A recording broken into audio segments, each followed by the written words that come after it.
homecoming festivities. Dave Fazzini and Mark Kolodinsky on Channel 28 Comcast and 45 Verizon. So, on both of those things, got you covered on the Comcast and Verizon ways of distributing television, if television is in fact something that can be distributed. But more importantly, back here to today's game. Upper Merion's going to be receiving this half's kickoff. Norristown has been, as I said, this Jekyll and Hyde story in the first half, being both great and horrible. Well, the biggest storyline thus far has been the absence of James Ramsey, left the game early with an injury and was replaced by freshman Shannon Mayer, who was overall unimpressive but made that one play that made up for it, that long bomb to Anthony Roby. We saw James Ramsey at the halftime ceremony. We saw him go out to midfield as a captain at the start of the second half. There's a chance he'll come back, so it'll be interesting to see who they go with at quarterback. Looks like Mayer's warming up right now with Jimmy Gallagher. Gallagher's getting the ball back to him. I don't see Ramsey warming up. He is talking to Dennis Flynn, and here's the kickoff. Nice kick by Ian Hammer. Falling down and then catching at the 15 is the returner for Upper Merion. He breaks free and is taken down by number 53, Jordan Taylor. It looks like Flynn and Ramsey are having a very serious conversation right now about whether or not, in fact, it's going to be a good idea to come back in. Dennis Flynn, an expert athletic trainer who's worked with some of the biggest teams in the area, is probably telling Ramsey to keep it loose and hop around and see if he can work with it. So we don't know who it will be. And at this point, I don't believe Norristown is 100% sure, but they will have to be soon. Here's Fanthavong and the offense back out for UM, and they give it to the halfback. That's Pete Panici banging it up inside for a gain of 1. Running that ISO play there where they try to isolate the linebacker and get him one-on-one. You're not going to ISO Mike Good. Mike Good's too good for that, so to speak. And Goody shuts it down, as he is wont to do. So 7-0 Norristown. We've played half a minute in the second half. Of course, we mentioned the Eagles with the long pass from Shannon Mayer to Ant Roby, accounting for the Eagles' 7 points. They've got to blitz Fanthavong here and get him a little bit uneasy. They're not picking up much on the ground. It doesn't look like Upper Merion's making any attempt to get to the outside of Norristown. They tried that a few times in the first half, and it was a miserable and dismal failure. So I think that they're just going to stick to the up-the-middle run, but Fanthavong sooner or later is going to have to pass. It's hard to run to the outside on this fast Norristown team with Good and Roby and all the speed they have. And those two plays up the middle netted them a combined about 5 yards. That's not going to get it done. So you're right. Fanthavong is going to have to do something here if this Upper Merion offense is going to succeed. Here he is throwing, and it's intercepted by Mike Good.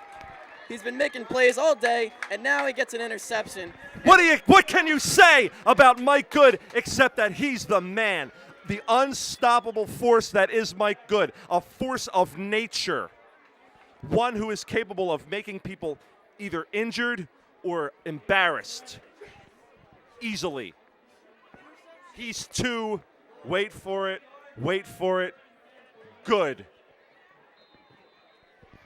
Mike Good scored last week defensively, forced a fumble, picked it up, and took it back to the house. This week, an interception. Big one, too. And now the Eagles will set it up, and it's Shannon Mayer at quarterback. He hands it off to Sheldon Mayer as a whole, and he picks up a dozen. Burst of speed. Eagles getting off to a good start here. That's a real confidence booster. If they can do that and they can drive down the field, that's going to be what they need to do to win this game and perhaps put it away here in the early parts of the third quarter. And now they have some momentum back after the interception and the big run, and in front of their largest crowd of the year here at Roosevelt Field on homecoming night. They really need to be able to put on a good show for this home crowd. And they need to get this crowd involved. The crowd's here. They want to be thrilled. They want to be tantalized. No first down on that Mayer run just a moment ago. Oh, wow, and now they hand it off to the fullback, and he's met as soon as he receives the ball on the handoff. And instead of 1 yard away from the first down, they'll be about 3. Everything about that play was just bad. Very stinky. as they say. It was a bad exchange and a bad handoff and a bad result. So that Mayer on that play just a few moments ago appeared to have the first down, didn't, and you figure, well, it's no big deal. Now it's 2nd and 1. But now here we are, 3rd and 3, and now the Eagles facing a big 3rd down conversion attempt. 3 men in the backfield and multiple tight ends. They toss it to Mayer. Can he get to the outside? No way. He's spilled in the backfield. That's number 8, Dexter Bridge. A great wide receiver, good punter, and now here he is making a big play on defense. But you know who made that play there? That play was created by number 53, Greenaway, who kept the outside contained, allowing number 8, Dexter Bridge, to make that tackle. If Greenaway is not there to keep contained on the end and doesn't stay at home, Mayer breaks that to the outside and picks up about 10. As it turned out, great containment, nice solid play by Upper Merion. Depending on Hammer's punt, though, this should be a really good field position for the Eagles defense. Naim Cheeseborough and Pete Panici are both back deep. A great punt by Hammer. And it's fielded by Cheeseborough. Reverses his direction. He's at the 20. He's at the 30. He's got some room to the outside. And he's bumped out of bounds just beyond his own 40. A good return by Naim Cheeseborough. The Eagles' kick coverage and punt coverage teams this year have been lousy, and that's putting it kindly. They have not done a good job at all, and they've wasted many impressive efforts by Ian Hammer. That was another impressive effort completely wasted by slovenly defense. So Fantavong and his Upper Merion Vikings have another chance from their own 40. 8:11 to go in the 3rd quarter. Still 7-0 your Eagles on top of the Vikings. Good's looking. He backs off. Good and Kellijor both pursuing the gap.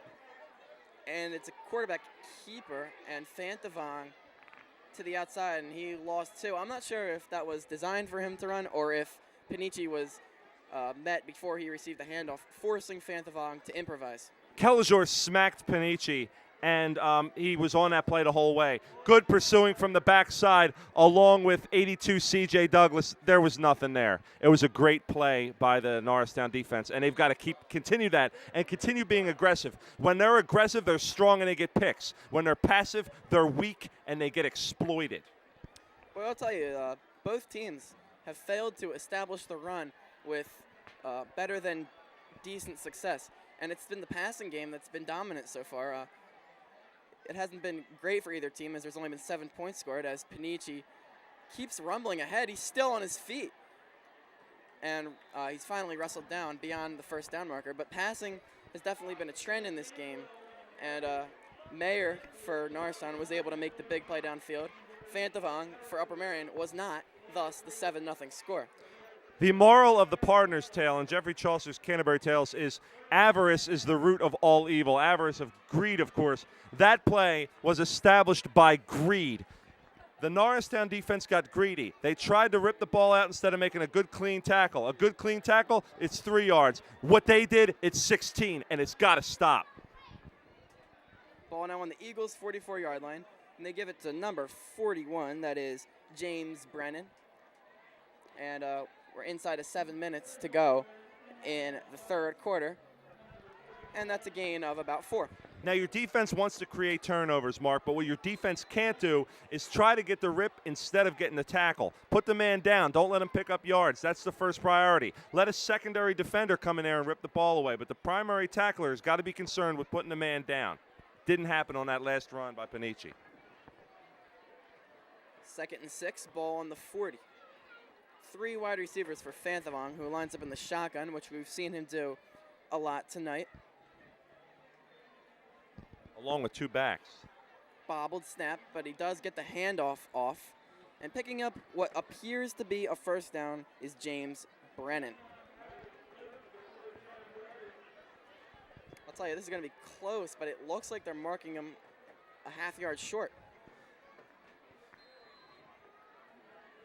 Upper Merion hasn't run that sneak play yet. That's usually a guaranteed first down, but we'll see if Fantavong can get the quarterback sneak if that is, in fact, what they try. 3rd and inches. And they go to Panici. He lost the ball. Let's see who picked it up. And it is the It's Norristown Mike Eagles. Good yet again. Mike Good, just a dominant force on defense the past couple of weeks. This is his second fumble recovery in as many weeks. And we saw him get the interception earlier. And wow, I mean, that's just a huge momentum swing. And the Eagles defense, led by Mike Good, able to cause it. That was not a smart play by Upper Merion. They've got to do that sneak and get it across. Don't get cute. They're not that good at hanging on to the football. Mayer has 2 wide receivers to the far side and 1 in the backfield. He will hand it off to him. And there's a flag. It's in the area of a hold. We Pretty will see clear. if that is indeed the case. Looked like a hold.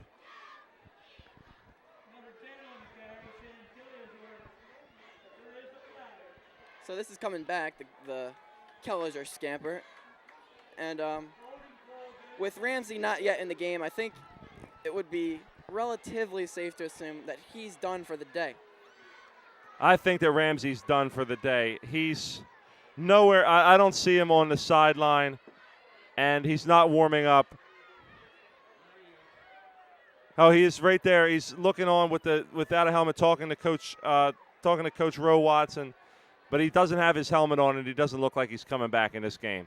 We'll just have to hope that it's not longer than just the rest of this game. So the holding call backs the Eagles up to their own 27, 1st and 20. 5:26 here to go in the third. 4 wide receivers, 3 of them to the near side. Mayer flips it out to Mayer, and he will struggle just to get back to the line of scrimmage as the defense was in Shannon Mayer's face, so he flipped it to Sheldon Mayer. I'd like to take this time from Channel 28 Comcast at NASD TV to thank Judy Shuda and Mr. Manicoa for allowing the TV station to use the district van. Very big. We have a full multimedia production here today, so it's great for them to have assisted us in that venture. Also, I'd like to thank, on behalf of the Norristown Eagles football team, some of the football team sponsors, which we'll mention after this play. So 2nd and 20 for the Eagles. Once again, they line up in that formation with 3 wide receivers in a line to the near side, and it's Kelliger breaking a tackle and picking up a couple, and it's going to be about a 5-yard gain, bringing up 3rd and 15. So Zones Catering, Future Signs, Villa Sneakers, and K&S Lawn Care, all sponsors of the Norristown Eagles football team, and all very much appreciated for everything they do for the Norristown Eagles.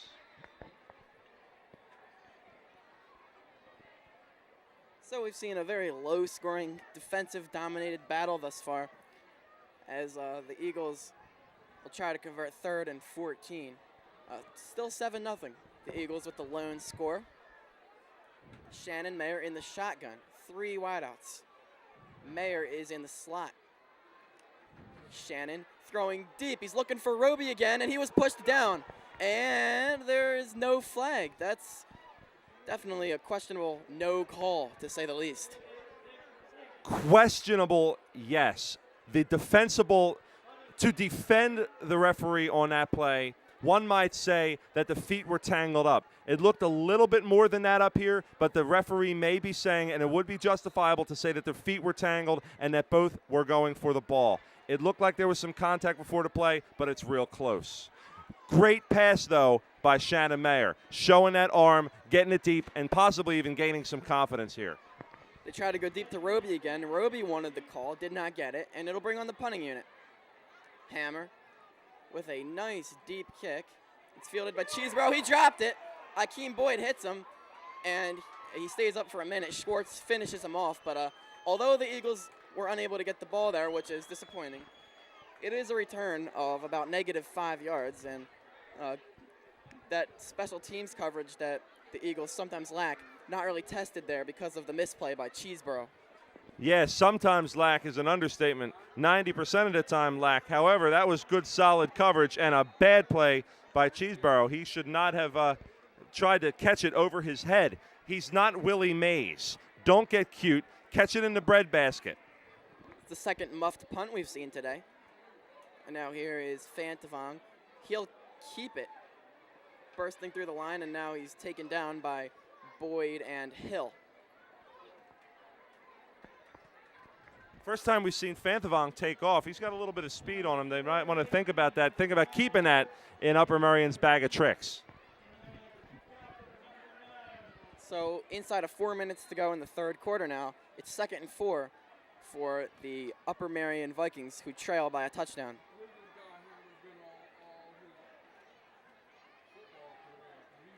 They have not had much success today running the ball with Pete Panici.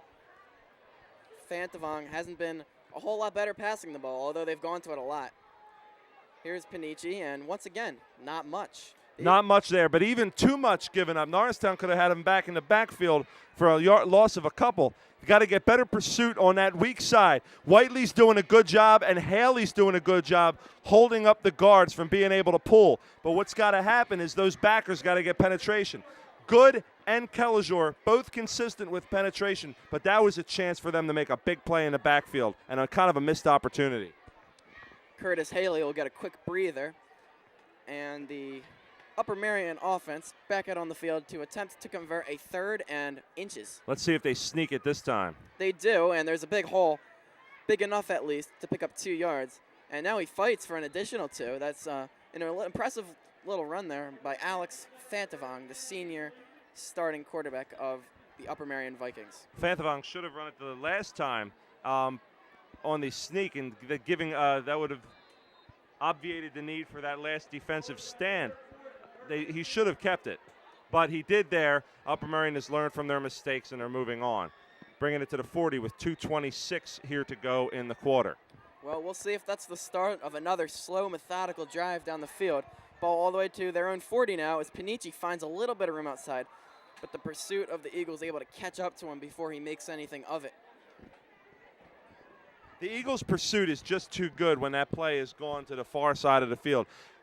Normally you think that the far side of the field is a great way to operate because the offense has more room to run. With the Eagles, it's giving that defense room to sprint, and their pursuit speed is blinding. They're like the velociraptors in Jurassic Park, just closing in and then disemboweling their prey. 2nd and 7 for Upper Merion now. 1:40 with the clock running to go in the third quarter, and they pitch it to Panici. And once again, they try a little off-tackle or outside run, and there's nothing there. The Eagles' defense is too fast, and I don't know why they keep going back to that play.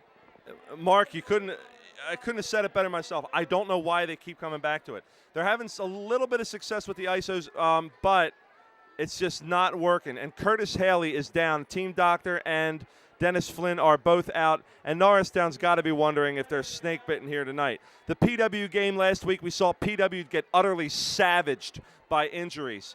We had 5 PW starters go down in last week's game, and Norristown, if Haley goes down here, that's their second key starter and the second captain. He's a key player offensively and defensively for these Eagles, so that would be a tough blow. I mean, they already lost Ramsey, and they're holding on to that 7-0 lead, but if they continue to lose players like this, it's not going to hold. Haley was down last week, looking like he had a bit of an ankle injury or perhaps even a little bit of something going on with his leg. So we'll see what happens here. We'll see what the diagnosis is from the team doctor and Dennis Flynn, whether or not Curtis can stay in this game. Meanwhile, Alex Fanthavong and the rest of his Upper Merion Vikings get some extra time to talk things over. Both the run and the pass have been ineffective, and they've been pretty well balanced with run and pass, but neither one of them has gotten them much yards. And when they have gotten close to a score, they turned it over. So what do the Upper Merion Vikings do? Nothing's worked so far. What Fanthavong is telling his teammates is look out for number 11. They just keeping it away from good is key. And Kellijor is not much of a better option because they're both really fast and they both have great closing speed. So they're kind of in trouble if they do and in trouble if they don't here. So we'll see. Fanthavong under center with 3 wide receivers and 1 running back. He drops back to throw, goes short to Bridge, and he's able to pick up the first down. And if you stay away from good, just to go back to what you were saying a moment ago, then you have to deal with guys like Roby, as you said, Kellijor, Sheldon Mayer. So a lot of dangerous defensive backs for this Eagles team, and it's really showing tonight as Alex Fanthavong has no room to throw. He does not. It's obvious that he doesn't want to throw. He's thrown it nowhere near Mayer all game. It's obvious he's seen on film that Sheldon Mayer is not one to be trifled with. The one time he did it ended badly. When he's thrown it good, it's been picked or it's been fumbled. So not too many great options. Pitch to the outside. Panici still on his feet. Rumbles up to about the 37-yard line of the Eagles. Nice piece of running by Pete Panici, but they're going to need more than that if they want to be consistent on offense, although they are closing in on the red zone here. That was a good run by Panici, and Upper Merion's chewing up some clock. 32 seconds here to go in the quarter.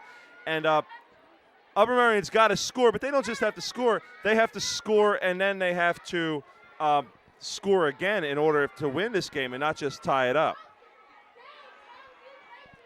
2nd and 2. Eventually time becomes a factor too as we close in on the 4th quarter. Panici picks up the first and a little bit more, gain of 5. We're almost reaching the part of the field where Upper Merion turns it over. Crucial for them to get a score here because if they give the ball back to the Norristown offense, they use some clock and perhaps get a score out of it. Upper Merion could be put in a very precarious position and have little time to make some kind of a comeback. So it's the best defense is a good offense. They got to score right now. Both offenses have looked anemic at best, except for a few bright spots for the Eagles. Upper Merion's offense has simply looked inept and peculiar.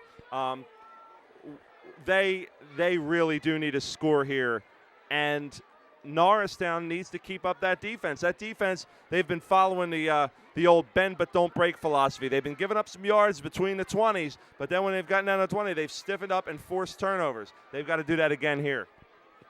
And even though if they fail to score here, it's a 7-point game on the scoreboard, who's to think that if they get the ball back, they're going to get a touchdown? I mean, several drives this far. I mean, we've played 3/4 of a game. They haven't really come close except for that one time when they turned the ball over down at the 5. But, I mean, they need some kind of confidence here because if they don't score here, who's to believe that they're ever going to score? Yeah, if they don't score here, that's a real psychological blow for Upper Merion because it really would kind of be proof that they can't score against this Eagles defense. The defense, which has done a great job bending but not breaking. If you're down by 7 or if you're down by 40, you're going to lose if you can't score. If you can't score, you're done. They say the defense wins championships, but if you don't have any points, you can't win. So Alex Fanthavong will attempt to put a number on the scoreboard. Fanthavong drops back, hit as he throws by Kelliger, but he completes it. I believe that is bridge down to about the 20 of the Eagles. Good pressure from the backside by Kelliger. Just got there a moment too late. Sam Kelliger has got blinding speed. Just got there, like I said, a moment too late.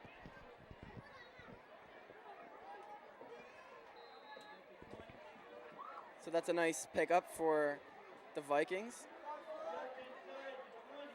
And they attempt to tie the game. They hand it off to Panici, and he gets nothing. Swallowed up by the Eagles' defensive line. Kelliger in on the stop, among other blue jerseys. Where the Eagles have been really successful is when if Upper Merion gets in the 2nd and long or 3rd and long, forcing them into these mistakes. Because it's now 2nd and 11, Upper Merion might feel the heat, feel a little pressure to do something cute. That's where they have trouble. So 2nd and 11. We've already played just about a minute in the 4th and final quarter here at Roosevelt Field. Shotgun snap to Fanthavong, and he's got room, and he's into the end zone for a touchdown, and we're an extra point away from a tie game. And the Upper Merion offense has been dormant all game, but the Eagles' lack of offense has kept them in it. And now bang, one play, one drive, and we're looking at a potentially tied game. So, Mark, what question does that beg? Why haven't they been going to Fanthavong on the ground? It seems that he's got some speed and he can do it. Why haven't they been doing design draw plays for him before? What a foolish and underexploited resource. Dexter Bridge got the tying extra point. It was close. And to go back to what you said about Fantavong, I mean, they had nothing working. I mean, it's one thing if, Panici's close to breaking some, or they're getting deep passes to Dexter Bridge, but they had nothing. You might as well try running it with Fantavong or some kind of anything. But as you said, an underused guy right there. And they find him, though, at the right time, and it's 7-7. Yeah, I mean, they only need one more score to be able to gain a lead and possibly win this game. So what looked like Norristown was controlling on the defensive side of the ball was an illusion, a fiction, because now it's a 7-7 ball game. And Norristown's got to be stung a little bit by the ease with which Fantavong was able to slice through that defense.